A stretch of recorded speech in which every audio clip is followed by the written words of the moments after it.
Justiça Restaurativa no Ar. Acompanhe todas as primeiras sextas-feiras do mês, de 11h30 às 12 horas, na judiciaradio.com.br. Muito bom dia a todos que estão nos ouvindo e acompanhando pelos nossos canais no YouTube, na internet. É com muita alegria que hoje a gente estreia o nosso programa Justiça Restaurativa no Ar, né? Um espaço oferecido pela Judicirádio, pelo Tribunal de Justiça do Amapá, e é com muita felicidade que hoje a gente comemora e começa o nosso primeiro programa.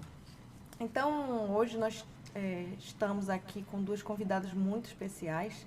A primeira é a doutora Nelba Siqueira, a coordenadora do Núcleo de Justiça Restaurativa do Tribunal de Justiça do Amapá, e a doutora Gelsinete Lopes, que é a coordenadora do Centro de Justiça Restaurativa da Comarca de Macapá e também magistrada do Juizado da Infância, Juventude e de Atos Infracionais. Elas estão hoje aqui para falar um pouquinho sobre princípios e valores da justiça restaurativa. Mas eu queria, antes, meninas, começar perguntando como vocês estão se sentindo nesse momento. Doutora Nelba. Ângela, eu estou acelerada. Eu saí correndo lá da vara, né, para chegar aqui a tempo, então eu estou assim, ainda relaxando. Estou chegando, né, para a gente poder bater esse papo legal, que é muito importante. Estou muito feliz de estar aqui. Essa oportunidade, sem dúvida nenhuma, ela assim, foi muito desejada, muito querida. Um espaço em que a gente pudesse falar da justiça restaurativa, trazer nossos parceiros, trazer todas essas pessoas que estão nesse movimento lindo, não só aqui no Amapá, não é, em todo o Brasil. Enfim, é um mundo de movimento, né? Um mundo de pessoas se movimentando para que as práticas restaurativas elas sejam uma realidade nas nossas instituições, não é? Seja os seus princípios e valores sejam uma realidade nas nossas relações. Isso nos alegra muito em estar aqui. Então, eu estou chegando, estou me acalmando. Tá certo.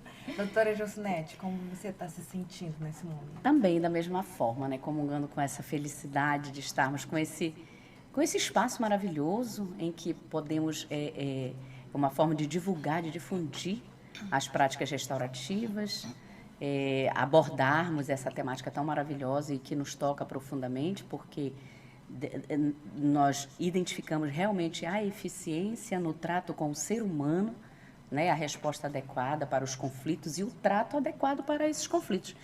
Então, é algo que nos toca profundamente, porque nós sabemos que o sistema posto, o sistema de justiça posto, como ele está, ele já demonstrou, por A mais B, está aí, os resultados, estatísticas, tudo aí mostrando que ele tem gravemente as suas falhas, que ele não consegue abordar a temática do conflito de forma adequada. E justiça restaurativa vem...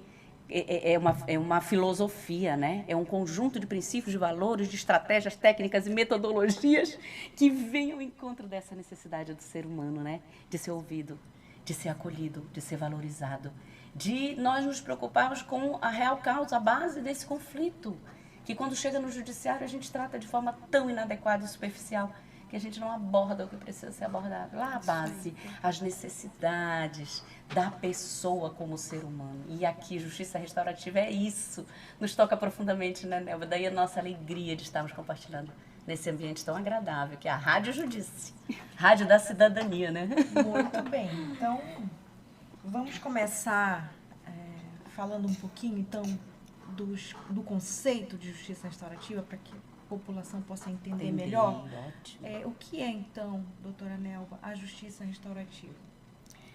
Ângela, eu pensando, né, quando eu vinha para cá e elaborando um pouco do que a gente pode apresentar, não é? Porque, como diz um antropólogo, sociólogo, né, Amorim, ele diz que a justiça restaurativa é um complexo, né? Porque ela é um conjunto, ela tem uma base em muitos conhecimentos. Mas, didaticamente, eu costumo dizer que ela tem 3 dimensões conceituais, não é? Por quê? Porque são metodologias utilizadas para a transformação das relações sociais. Então, não é algo simples. É algo realmente complexo, que demanda de nós muito, não é? De nós seres humanos, não é?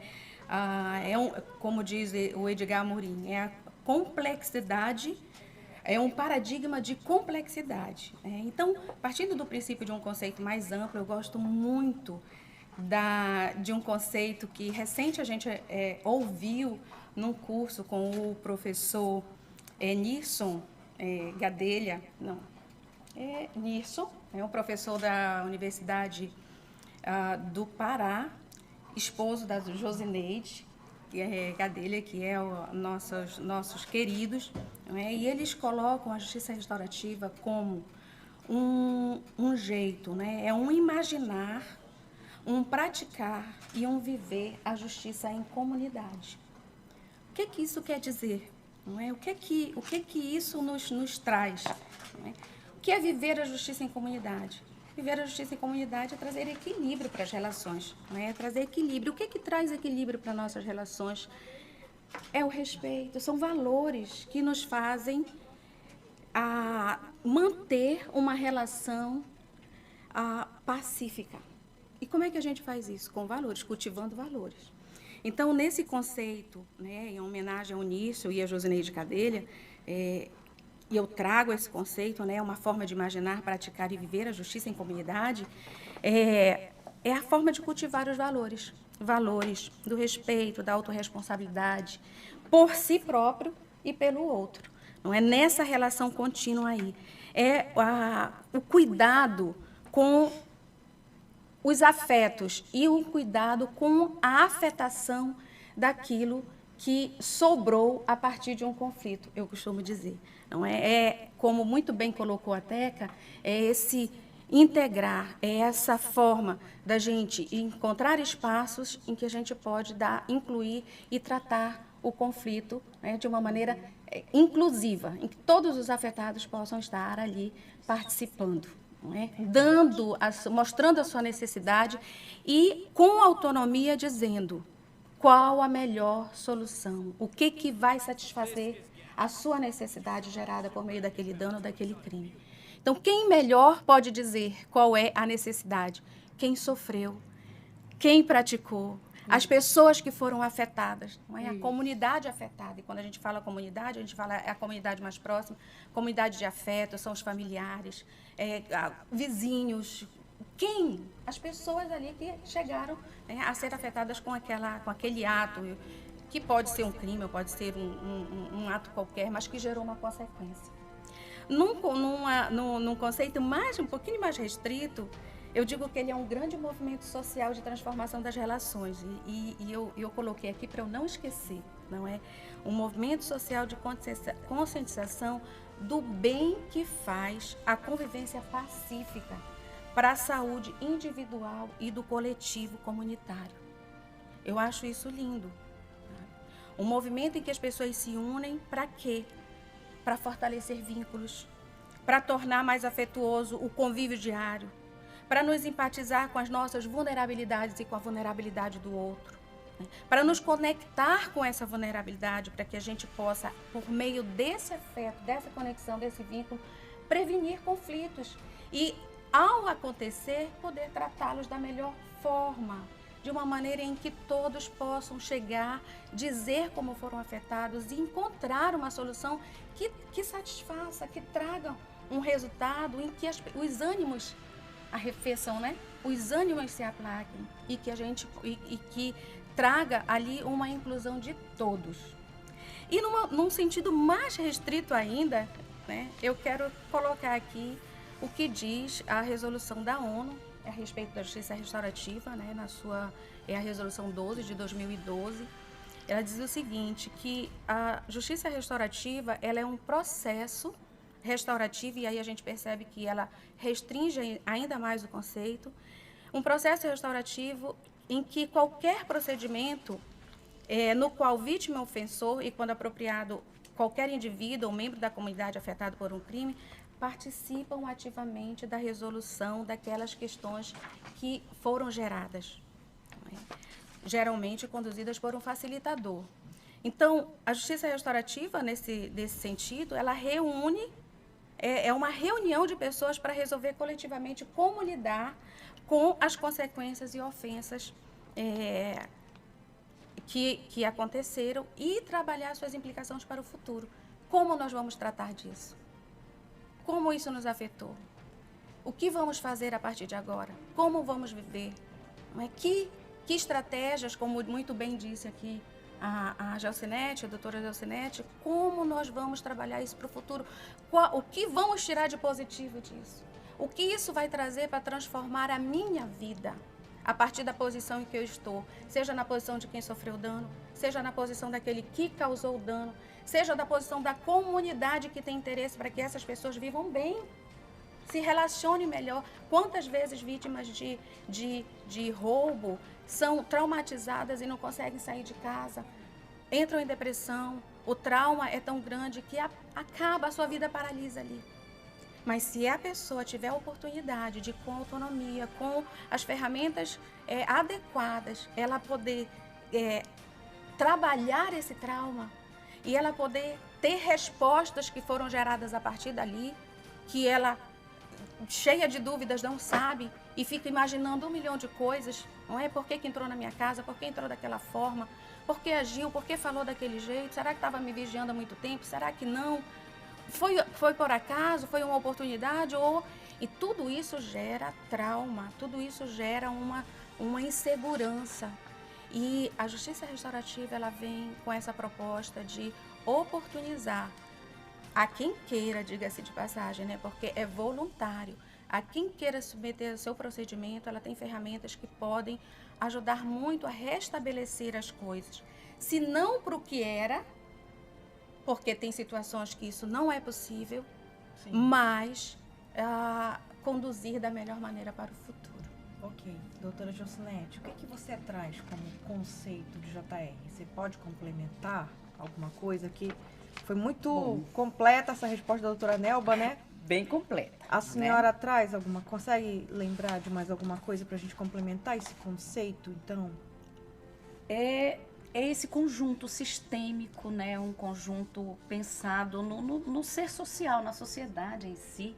A própria sociedade, os próprios envolvidos e os abalados socialmente com o conflito é que são chamados, eles são os principais protagonistas do conflito, né?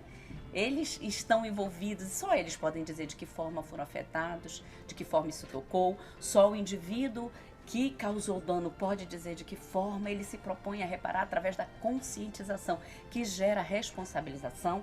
Então, queridos, aí sim o resultado ele é satisfatório. Aí sim nós vamos estar tratando, porque a abordagem restaurativa, ela não se preocupa apenas com a consequência, com o que aparece no superficial, que é o que em geral chega no judiciário, né?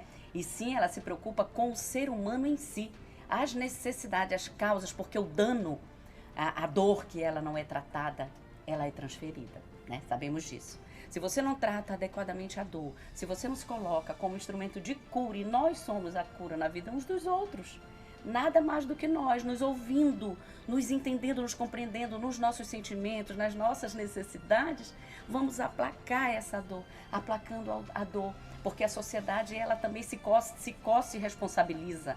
Nós temos que fugir daquela dicotomia do autor do dano, do criminoso, no caso, o autor do ilícito e a vítima. Temos que sair dessa dicotomia, vítima, causador do dano e vítima. Todos nós somos ofensores e vítimas ao mesmo tempo, como sociedade. Justiça restaurativa é isso. Em um momento eu sou vitimizada, em outro momento eu também causei um dano, porque eu negligenciei numa necessidade básica de algum ser humano que conviveu comigo. Então eu sou autor e vítima ao mesmo tempo. Quando você se responsabiliza como família, como sociedade, e vai das relações mais estreitas do ser humano, em casa, no ambiente familiar, para depois se espraiar no ambiente profissional, social e, né, da comunidade como um todo. Então é isso. Responsabilizar, isso é justiça restaurativa. Perdão, Teca, que eu chamando de Teca, né? Não, mas nós estamos num ambiente familiar. Estamos. Quando nós falamos de justiça restaurativa, nós já estamos nesse ambiente. Você traz uma coisa muito, muito bacana que eu quero ressaltar, reforçar aqui. Né? Daí porque eu trouxe o conceito mais ampliado e mais restrito. Isso. Não é porque... Quando a gente fala num conceito mais restrito de justiça restaurativa, a gente está falando de crime. Mas quando a gente fala num conceito mais ampliado de justiça restaurativa, a gente está falando de dano. Dano é qualquer ato que traga uma consequência que afete a vida do outro. Daí a amplitude desse Daí conceito. a amplitude, a dimensão dele é da muito aplicabilidade ampla, né? das práticas restaurativas. Nós não podemos nos fechar em nada restrito na realidade. E que conceitos, então, a justiça restaurativa, que princípios a justiça restaurativa traz para concretizar essa nova abordagem, essa nova visão de mundo? Isso, aí para estreitar, ela tem princípios e valores específicos que fundamentam, que embasam essa abordagem. Né? E aqui nós trazemos a resolução do CNJ, que ela de forma maravilhosa, a resolução 225 de 2016, no artigo 2º, ela já estabelece as bases, a base principiológica da justiça restaurativa, que é a corresponsabilização, como eu falei, de todos nós somos responsáveis por essa reparação, e mais específico, a reparação dos danos, que aí a gente toca diretamente no interesse da vítima, com a reparação do dano, o olhar diferenciado para a vítima, para a sua atenção específica às suas necessidades. Aí vem o atendimento às necessidades não só da vítima, mas de todos os envolvidos com o conflito. A informalidade, porque o processo é totalmente informal, não existe, nós não podemos nem nos vincular a determinado ritualística. Não existe uma ritualística, tem que ser assim. Porque existem metodologias, existem métodos e estratégias para nós aplicarmos esses princípios. Mas nada nos limita em âmbito de justiça, que é bacana. A informalidade é o preceito máximo, tanto é que é um dos princípios. E a voluntariedade, eu só vou me submeter a uma prática, ao método restaurativo, se eu quiser. E quando você apresenta a justiça restaurativa, a abordagem restaurativa, eu te garanto que não tem aquele que tenha a consciência, que está na livre faculdade mental de entendimento e determinação, que ele não queira se submeter, querido. Porque a voluntariedade, ela é natural. Quando você apresenta o processo, a principiologia e qual é a proposta, a pessoa automaticamente se voluntaria.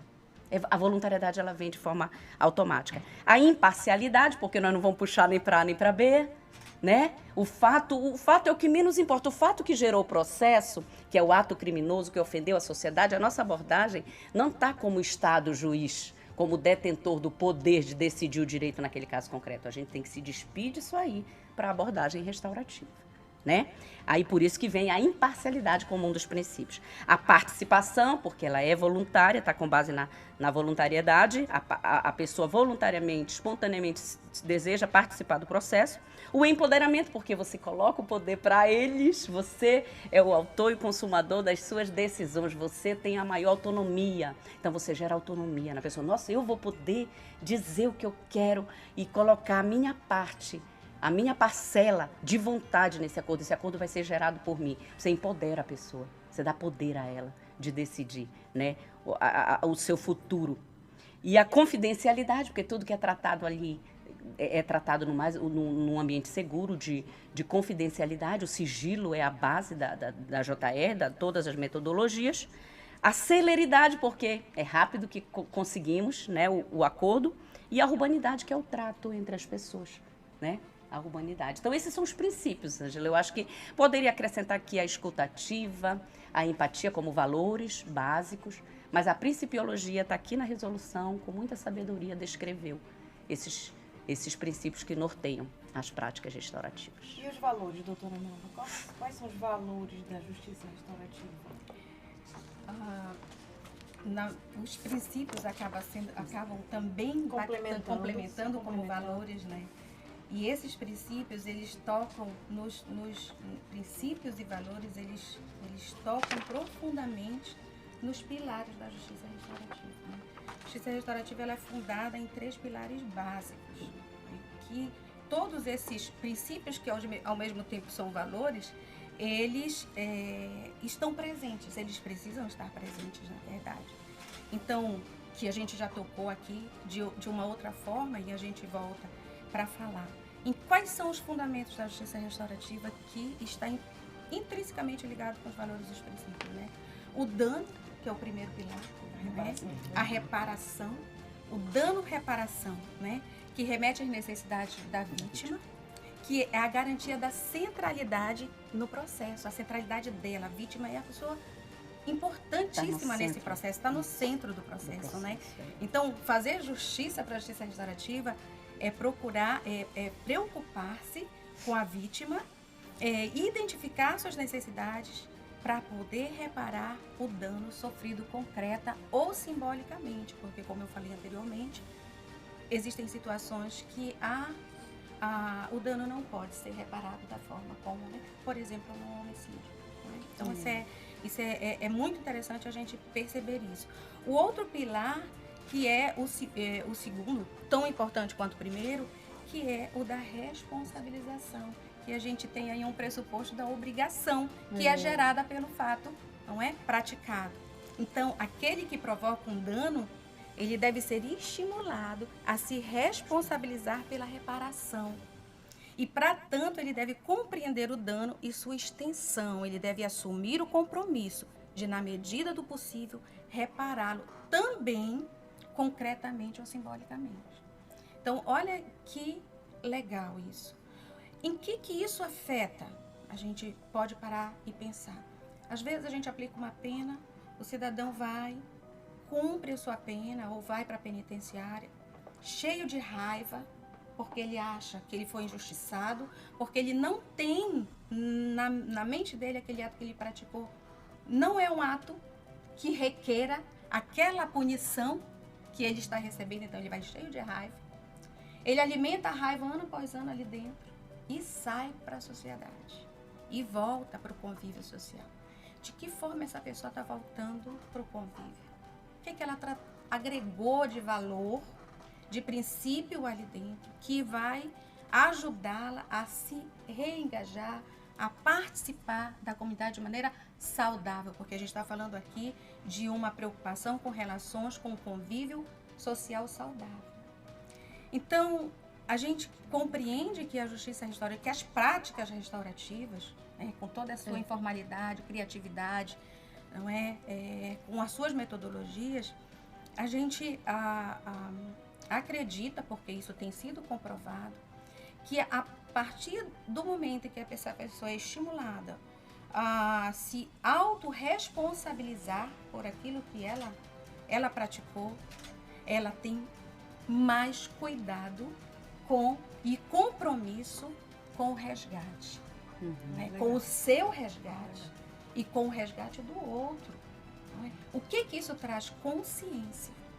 E consciência da sua posição na sociedade, do seu papel, consciência do seu futuro, do que ela quer para o seu futuro, não é? Sem deixar e negar o passado.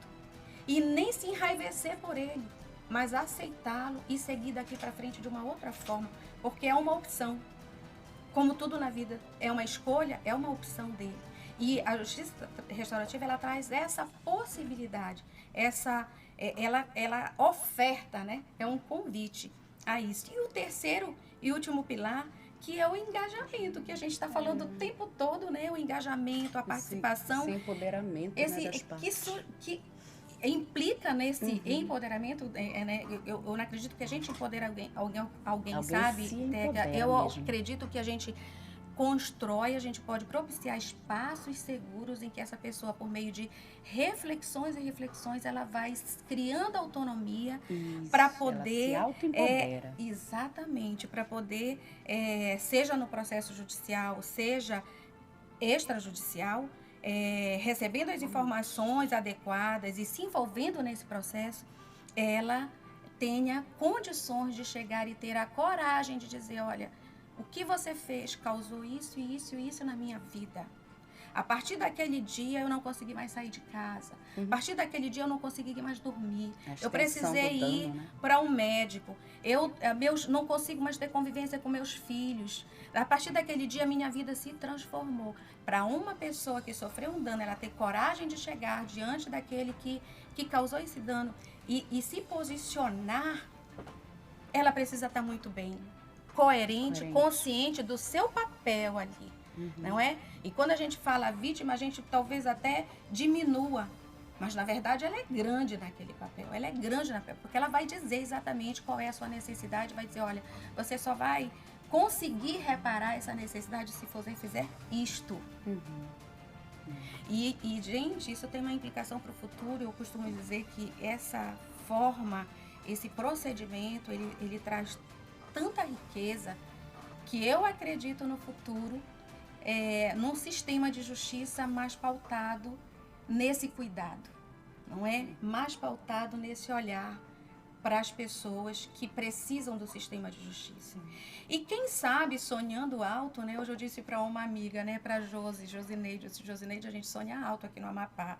Então, minha amiga, vamos pensar em algumas coisas, né? Que eu fiz algumas propostas.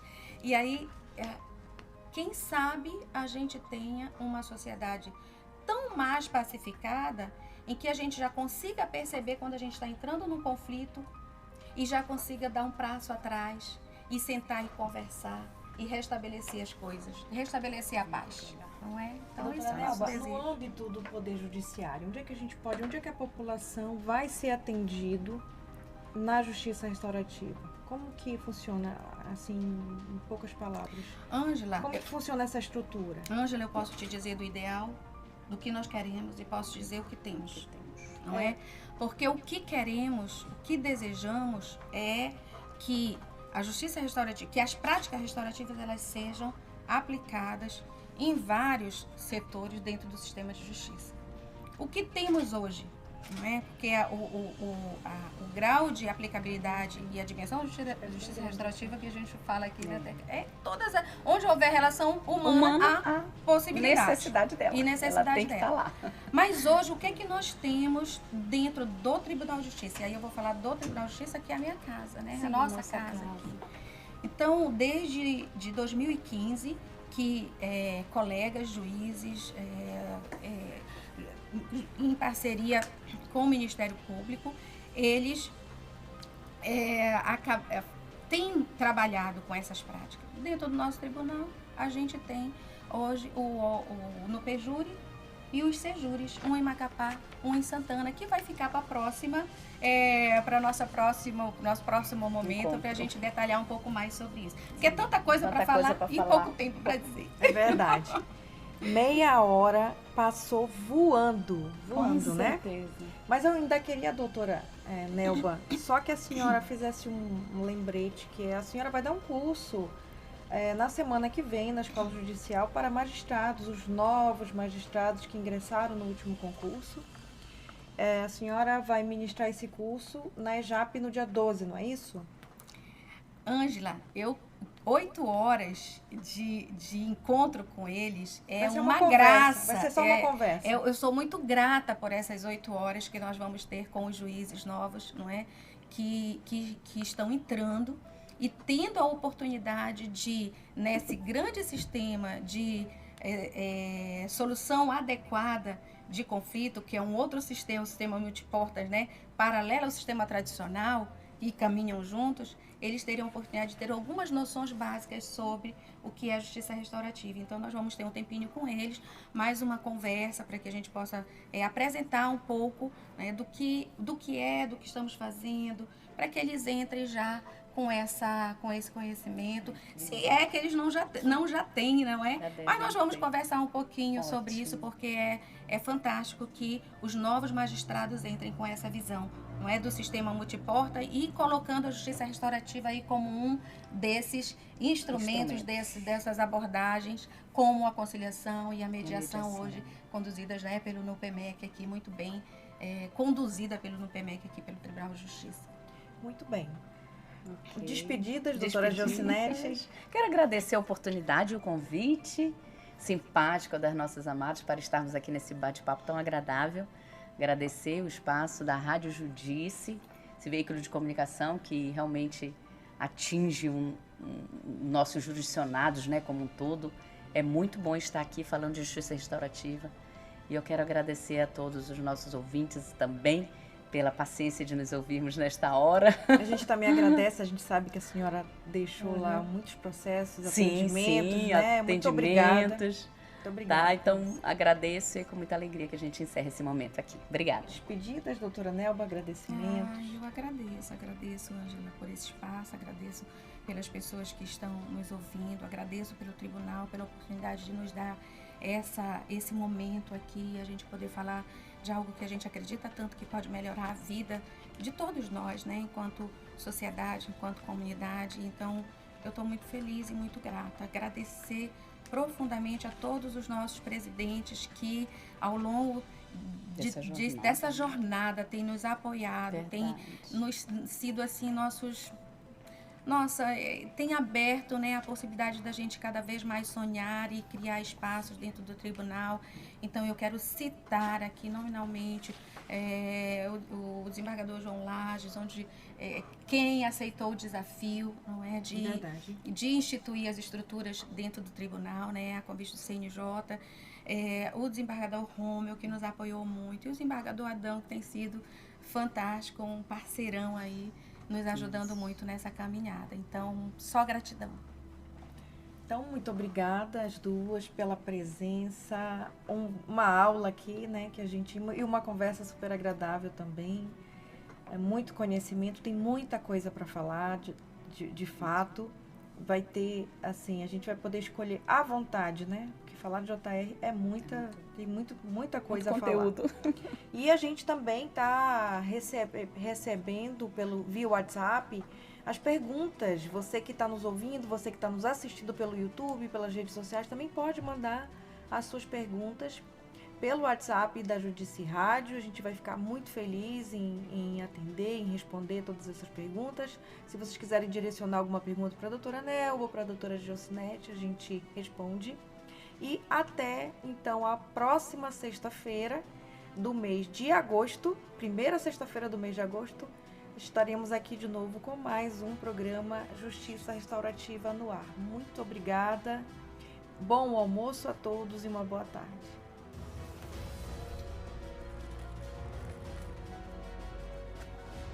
Justiça Restaurativa no Ar. Acompanhe todas as primeiras sextas-feiras do mês, de 11h30 às 12 horas, na judiciaradio.com.br.